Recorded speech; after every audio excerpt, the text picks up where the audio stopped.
Bem-vindo, turma, às nossas aulas da disciplina História do Pensamento Econômico 2, disciplina oferecida pela Faculdade de Economia, Administração e Contabilidade da Universidade de São Paulo, no campus de Ribeirão Preto. Neste ano de 2021, ofereceremos, ao menos inicialmente, essa disciplina no formato online, em forma de videoaulas. E podemos, ao longo do curso, migrarmos do formato online, videoaulas, para o formato presencial. Nesta primeira videoaula, eu farei uma apresentação do curso, no que tange ao programa da disciplina, aos critérios de avaliação, as provas, a bibliografia básica, a bibliografia complementar. É sobre isso que vamos tratar nesta primeira videoaula. Eu, para quem não me conhece, aí está a minha foto. Eu sou o professor Ricardo Luiz Chaves Feijó, professor associado do Departamento de Economia da FEA-RP. Este é o meu e-mail, riccfeij@usp.br, que será utilizada para toda forma de comunicação entre os alunos e o docente. Envio de exercícios, envio de provas, questões, dúvidas, tudo será centralizado por meio deste e-mail oficial.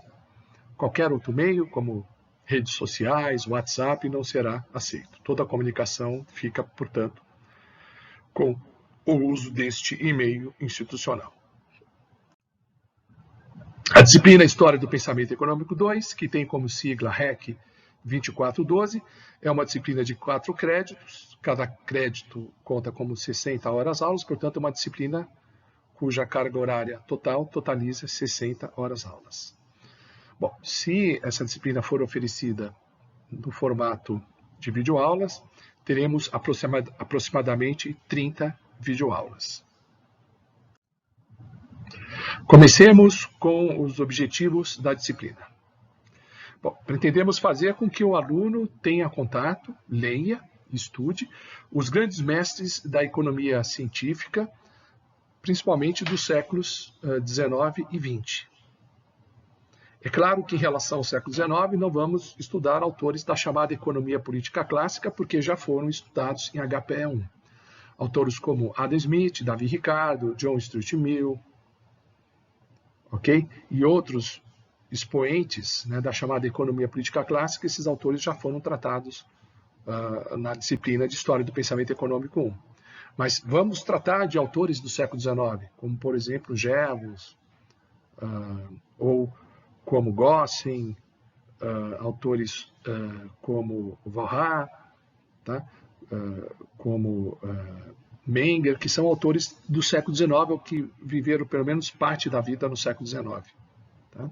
Mas, na verdade, vamos começar com autores do século XIX que não foram estudados no curso de HPE1, como estes que eu citei.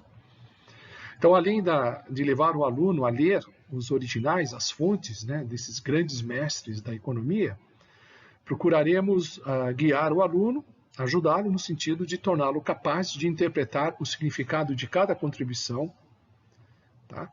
Da contribuição de cada um desses autores, tendo-se em conta o ambiente histórico em que eles viveram.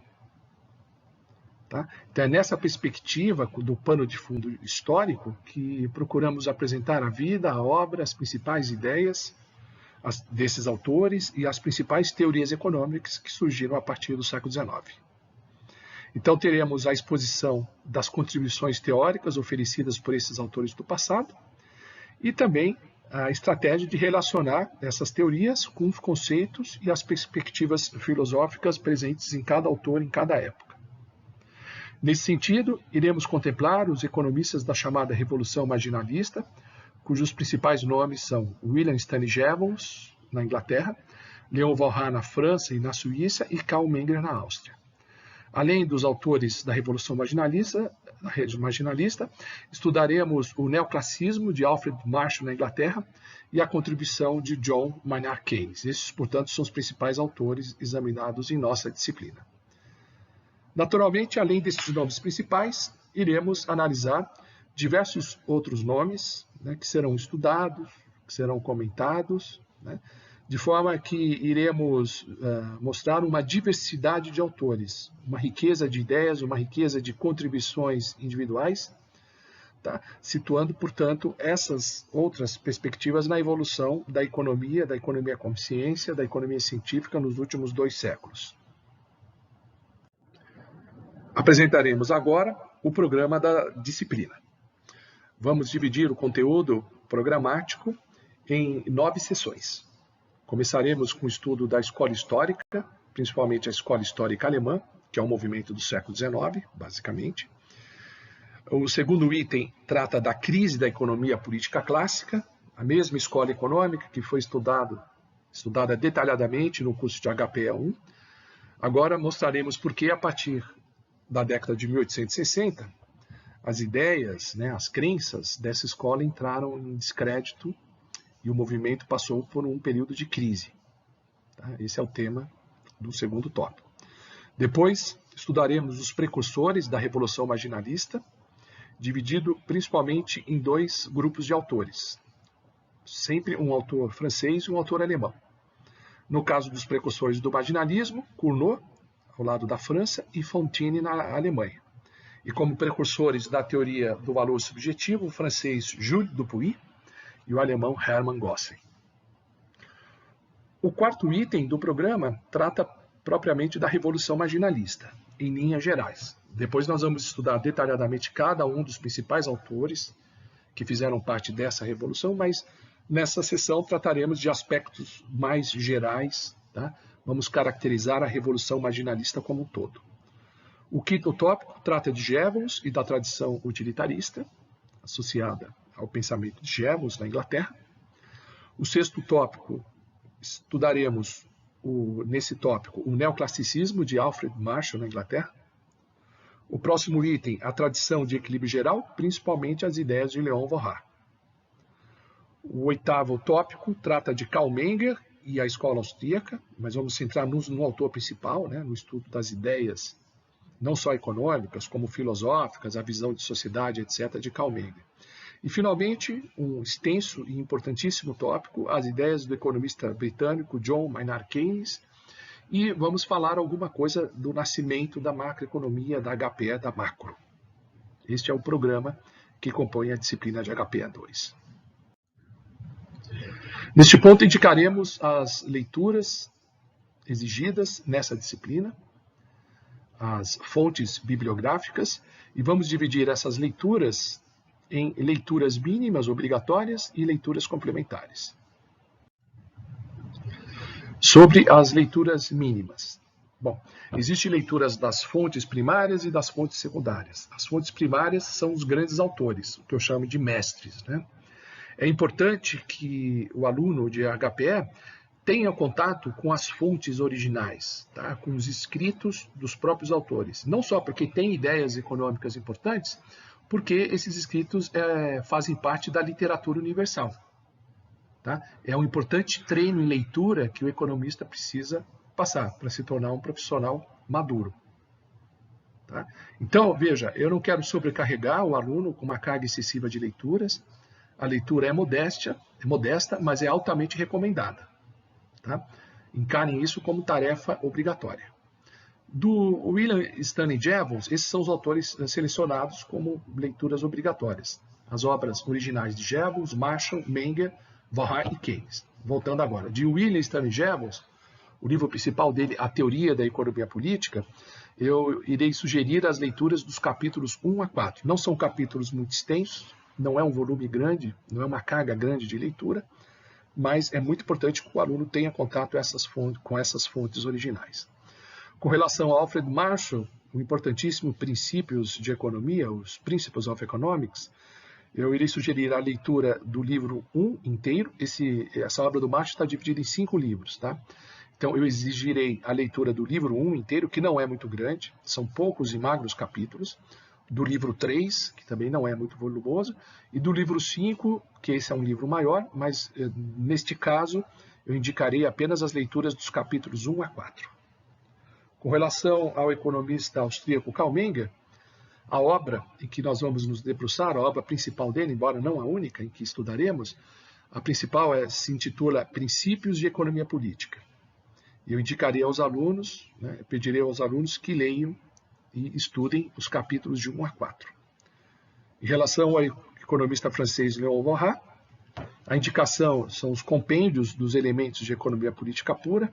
Na verdade, os elementos de economia política pura, uma versão abreviada, intitulada compêndio. Tá? Então, dos elementos de Walras, essa importante obra de 1873, eu indicaria a leitura das seções 1, lições 1 a 4, porque a obra é dividida em seções e cada seção se subdivide em capítulos que são chamados de lições. Tá? Então, da seção 1, indicaria os capítulos ou lições de 1 a 4. Da seção 2, capítulos de 5 a 9. Então, esse conjunto de capítulos aparece como leitura obrigatória de Walras. E, finalmente, em relação a Keynes, eu recomendarei a leitura da Teoria Geral do Emprego, do Juro e da Moeda, a importante obra de Keynes de 1936. Enquanto nos outros autores, vocês podem ler a tradução que aparece na coleção Os Economistas, que está livremente disponível. Em relação a Keynes, que há muitos problemas de tradução com a obra principal dele, eu vou recomendar e vou disponibilizar para vocês no Moodle, tá? A leitura de uma excelente tradução na língua portuguesa, mas em português de Portugal, da editora Relógios d'Água Editores, uma editora de Lisboa. Tá? Então, com essa boa tradução da teoria geral, recomendarei como leitura os capítulos 1, 2, 3 e depois os capítulos 12 e 17. Tá bom? Então, essas são as leituras das fontes primárias que aqui eu estou chamando de leitura dos mestres. Vamos agora à chamada literatura secundária, onde aparecem os livros-textos. Tá? O livro-texto de base é o meu livro, escrito há muitos anos, tá certo? Mas que agora está na 3ª edição, no formato de e-book, que eu devo publicar ainda neste ano, mas que vou disponibilizar essa edição para os alunos na forma de PDF, vou deixar no Moodle como PDF. A 3ª edição do meu já consagrado livro História do Pensamento Econômico, de Lao Tzu a Robert Lucas. Então essa é a leitura, é o livro de referência, é o livro texto básico do nosso curso. Outros livros textos que aparecerão aqui como livros de apoio. Tá? Alguns têm cara de manual de HPE, outros são estudos mais específicos. A professora de Cambridge, Phyllis Dean, escreveu o seu Evolução das Ideias Econômicas. Há uma edição da editora Zahar, traduzida em 1980, um livro muito bom. Não cobre todos os tópicos de HPA2, tá? Mas aborda com muito bem escrito, muito bem traduzido, e aborda com bastante detalhe, principalmente a questão da evolução das ideias monetárias. A segunda indicação é um livro que não foi traduzido para o português, portanto, tem apenas o original em inglês, o History of Economic Theory and Math, dos professores Robert Eckert e Robert Ebert, tá? Um livro da McGraw-Hill, e eu tenho aqui a edição em 1997, que eu recomendo. A terceira referência como material de apoio é a minha tese de doutorado na forma de livro, que se transformou em livro, o Economia e Filosofia na Escola Austríaca, Menger, Mises e Hayek. Tem uma edição da editora Nobel, de 2001, mas tem uma edição em e-book, tá? Que eu posso disponibilizar em PDF para vocês, que seria uma segunda edição. Depois, um livro de HPE concorrente ao meu, da editora Saraiva, de 2009, que tem algumas coisas interessantes, tá? Que é o livro dos professores Robertson de Oliveira e Adilson Guenari, o História do Pensamento Econômico da Saraiva, que eu indico também como literatura de apoio. Depois, o livro do Stanley Bru, o História do Pensamento Econômico, da editora Pioneira. Então, esse conjunto de livros aparece como leitura de apoio que complementa o material básico apresentado como leitura em nossa disciplina. Neste ponto, vamos discorrer sobre o método de avaliação, o método de apresentação e depois de avaliação, sobre a apresentação do curso. Então, iremos disponibilizar no Moodle uma série de videoaulas que são aulas expositivas. Okay? Essas videoaulas elas serão inicialmente gravadas para este ano de 2021, e eu utilizarei, por que não, algumas videoaulas que foram preparadas no ano passado. Tá? Mas começaremos com videoaulas expositivas e quando migrarmos para videoaulas do ano passado, eu indicarei para os alunos. Então são videoaulas, em cada uma dessas videoaulas o professor indicará um exercício. Tá? Eu ditarei um exercício em algum ponto, pode ser no começo, no final ou no meio da videoaula. Naturalmente vocês terão que assistir toda a videoaula para poderem localizar o exercício. O exercício será ditado, vocês devem responder e encaminhar por e-mail no prazo de 1 semana. Como veremos mais adiante, mas já antecipando, a entrega desses exercícios servirá como controle de frequência. Tá?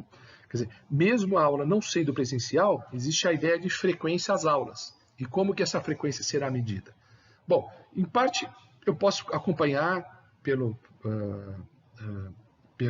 YouTube, né, o quanto que os alunos estão assistindo a aula, o tempo que os alunos estão vendo a aula, tudo isso pode ser feito. Mas para medir a frequência individual do aluno, já que eu não tenho um controle por aluno, né, do tempo que ele assistiu a aula, a gente fará o seguinte, eu ditarei um exercício em cada videoaula e esse exercício deve ser entregue no prazo máximo de 1 semana e isso contará como frequência na videoaula. É uma maneira de vocês trabalharem em casa, não ficarem apenas assistindo às videoaulas. Tá? Eu vou estabelecer um prazo para que não se acumule, para que o aluno não se descuide, atrase na entrega do exercício, o prazo é de 1 semana. Esse exercício, eu estou chamando de exercício, na verdade aqui são questões, tá? Mais questões do que propriamente questões que exercitam. Tá? Eu uso exercício mais para questões matemáticas, questões mais formais, né? Como é mais dissertativo, então vamos chamar isso de questões para reflexão. Tá? Um por aula, exceto, obviamente, esta primeira aula, em que haverá presença coletiva, digamos assim, frequência para todos, tá? Em que, naturalmente, não indicarei nenhum exercício. Tá? Portanto, o controle da frequência será feito por meio da entrega desses exercícios, cada videoaula indicando um exercício. Com relação à avaliação. A princípio, as provas serão não presenciais, permanecendo a fase vermelha, a fase laranja, permanecendo as restrições da pandemia. Né? E quem vai determinar isso é, naturalmente, a universidade, ouvindo as autoridades. Né? Então, se a universidade decidir que as aulas vão ser parcialmente presenciais, podemos fazer a prova presencial, mas, a princípio, a avaliação será não presencial. E aí, como é que será feita a avaliação não presencial? Eu disponibilizarei, numa certa data, num certo horário, no Moodle, a prova, com as questões. O aluno tem 1h30 para resolver a questão, depois tem mais meia hora para encaminhar por e-mail, e aí, após um prazo máximo, um tempo máximo de 2 horas, eu tenho que ter recebido a prova do aluno na minha caixa de e-mails. Né? Então, o aluno manda um e-mail para mim e anexa, na forma de PDF ou foto, né, a solução da prova, né, a sua prova. Critério de avaliação são 2 provas de conteúdo bimestral, não acumulativo. Ambas as provas têm o mesmo peso. Tá? A prova será constituída por questões, entre 4 e 5 questões. Tá? Eu peço para que as questões sejam respondidas em até 10 linhas, não ultrapassem essas 10 linhas, não são questões dissertativas amplas, né, com muitas laudas, tá certo? Não, são questões cuja resposta deve ser sintética, em no máximo 10 linhas. Eu vou indicar o número de linhas. Tá? Que serão respondidas pelos alunos no tempo da prova encaminhada por e-mail. Haverá as 2 provas, que nós vamos chamar de P1 e P2, não acumulativas e com o mesmo peso, né, na média. E haverá também a prova substitutiva, uma prova que substitui a prova que o aluno não entregou, que o aluno não fez. Né? Então, se não fez a P1, substitui a P1, o mesmo para a P2. E se por acaso o aluno não fez nenhuma das provas, não encaminhou nenhuma das provas, então ele escolhe se quer fazer a sub da P1 ou a sub da P2. Naturalmente, a nota será dividida por 2. Tá? A nota final é a média simples das 2 provas, ou seja, as 2 têm o mesmo peso. Tá? Pode ser a média da P1 a P2 ou P1 barra sub, P2 barra sub. Tá? E a frequência, que também faz parte do critério de avaliação, será medida, como já antecipamos, pela entrega dos exercícios ou das questões ditadas em cada videoaula. Bom, e o aluno pode fazer a reavaliação. Se ele tiver média anterior, né, ou seja, a média com as provas, né, com as provas regulares ou prova com sub. Se tiver uma média igual ou superior a 3 e frequência mínima acima de 70%, e obviamente não foi aprovado, ou seja, não atingiu a média 5, então o aluno está apto a fazer a prova de reavaliação. Agora, notem bem, a nota final que os alunos vão receber, que eu vou lançar no Marte USP, dos alunos que fizerem a reavaliação, será a média simples entre a nota da prova de reavaliação e a média final alcançada antes da prova de reaval. Então, por exemplo, se o aluno tirou, digamos, 10 na prova de reaval, tá? Mas tinha uma média 3, então a nota que eu vou lançar, a nota final na disciplina, seria 10 com 3 dividido por 2, 6,5. Essa é a nota, não vai ficar com nota 10, vai ficar com nota 6,5. Obviamente que o aluno precisa tirar pelo menos nota 5 na reaval, né? Então, se ele tirou nota 5 na reaval e ele tinha lá anteriormente a média 3, eu não vou lançar 4, né? Porque 4 ele está reprovado, eu vou lançar 5. Ok? Agora, se ele tirou 7 e tinha nota 3, eu não vou lançar 7, eu vou lançar 5, que é a média entre 7 e 3. É dessa maneira que eu vou calcular e lançar a nota final do aluno que fez a reaval. Sempre lembrando que o aluno que tiver a nota 5 na reaval está aprovado e com a média 5. Ok? Notas acima de 5, nós vamos fazer esse cálculo. Portanto, feita a reaval, né, o aluno estará aprovado, tá, com nota igual ou superior a 5, desde que tenha 70% de frequência. O mesmo para o aluno que conseguiu aprovação nas provas regulares do curso. Finalmente, terminando a nossa exposição, falaremos agora da avaliação, né, das provas, a princípio não presenciais, mas que podem se tornar provas presenciais. Muito bem. A primeira prova será no dia 2 de junho, no horário das 21 horas. Por que a primeira prova só em junho? Como normalmente a primeira prova é fim de abril. Porque, de acordo com o calendário da USP, né, essa disciplina começará a ser lançada, inicialmente no formato online, a partir de 12 de abril. Então, se a disciplina começa no 12 de abril, temos o mês de abril, o mês de maio, que forma o primeiro bimestre, portanto, só podemos fazer a P1 no começo de junho. Então, a P1 fica para 2 de junho, uma quarta-feira, às 21 horas. O aluno pode entregar a prova até às 22 horas. Então, ele tem 1h30 para fazer a prova e mais meia hora para encaminhar. Tá? A prova vai estar disponível no Stoa, né, no Moodle. Aí o aluno acessa o Moodle, ele tem acesso à prova, não precisa nem copiar a questão, apenas indica a questão, responde e tira foto ou gera o PDF e me encaminha por e-mail até as 23 horas. Né? O horário da primeira prova é até as 23, porque são 2 horas a partir das 21 horas, portanto até as 23 horas. Né? A segunda prova será no dia 21 de julho. Lembre-se que pelo calendário da USP, a disciplina, o curso vai até o final de julho. Então vamos fazer a segunda prova no dia 21 de julho, no mesmo horário, quarta-feira, no mesmo horário das 21 horas. O aluno faz a prova em 1h30, mais meia hora para encaminhar por e-mail, e eu estarei recebendo as provas até as 23 horas. A prova substitutiva será na quarta-feira seguinte, no dia 28 de julho, às 21 horas, e até o final de julho eu disponibilizo para os alunos as médias, as notas e as médias finais. Tá? Então essas são as características gerais do curso. Como eu falei, vamos iniciar o curso nesse formato de teleaulas, formato não presencial, e depois veremos a possibilidade de migrarmos para as aulas presenciais. Ok? Então, basicamente essas são as informações que eu queria fornecer nesta aula introdutória. A partir da próxima aula, abordaremos o conteúdo da disciplina e já haverá uma questão que os alunos devem responder e encaminhar no prazo de uma semana. Tá bom? Muito obrigado.